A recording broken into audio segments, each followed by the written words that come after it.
அமெரிக்க அதிபர் Donald Trump India ரஷ்யாவிலிருந்து எண்ணெய் பொருட்களை தொடர்ச்சியாக இறக்குமதி செய்து வருவதற்கு எதிர்ப்பு தெரிவித்து 50% வரி விதிக்கும் முடிவை எடுத்துள்ளார். இந்த அதிரடி நடவடிக்கை தற்போது அமலுக்கு வந்துள்ளது.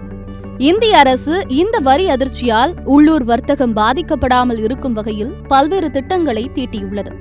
அவற்றில் சிலவற்றை அலசுகிறது இந்த பதிவு. ஜிஎஸ்டி சலுகை மாற்றம்.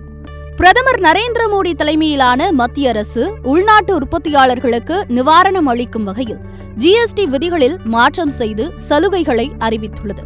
இரண்டாவது, புதிய சந்தைகள் நோக்கி விரிவாக்கம்.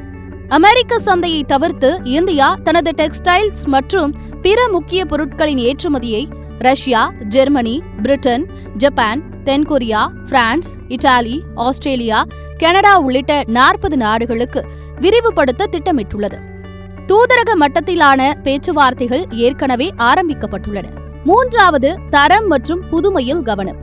இந்திய டெக்ஸ்டைல் தரம் மற்றும் நிலைத்தன்மையில் உலக அளவில் தனி முத்திரை பதிக்கும் என்ற நம்பிக்கையுடன் மேம்பட்ட வடிவமைப்பு, எக்கோ ஃப்ரெண்ட்லி உற்பத்தி மற்றும் தொழில்நுட்ப புதுமைகளை கொண்டு சர்வதேச சந்தையில் போட்டியிட இந்தியா திட்டமிட்டுள்ளது.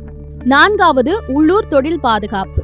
உள்ளூர் சிறு மற்றும் நடுத்தர தொழில்கள் அதாவது MSME அதிகம் பாதிக்கப்படாமல் இருக்க மத்திய அரசு வங்கிக் கடன் எளிதாக்கம், உற்பத்தி ஊக்குவிப்பு மற்றும் ஏற்றுமதி ஊக்கத்தொகை திட்டங்களை செயல்படுத்த போவதாக வட்டாரங்கள் தெரிவித்துள்ளன. பொருளாதார நிபுணர்கள் ட்ரம்பின் இந்த 50% வரி குறுகிய காலத்தில் இந்தியாவுக்கு பாதிப்பு அளிக்கலாம். ஆனால் நீண்ட காலத்தில் இந்தியா தனது ஏற்றுமதி வலையமைப்பை பரவலாக்கினால் ஒரே சந்தையை சார்ந்திருக்கும் நிலை குறையும் என்கிறார்கள். மட்டுமல்லாமல் ட்ரம்பின் 50% வரி விதிப்பு இந்தியாவுக்கு ஒரு சவாலாக இருந்தாலும் அதற்கு இந்தியா தன்னம்பிக்கையுடன் பதிலடி கொடுக்க தயாராகியுள்ளது. வரி அதிர்ச்சியை எதிர்கொண்டு இந்தியா உலக அளவில் தனது பொருளாதார அடையாளத்தை வலுப்படுத்தும் முயற்சியில் இறங்கியிருப்பது குறிப்பிடத்தக்கது.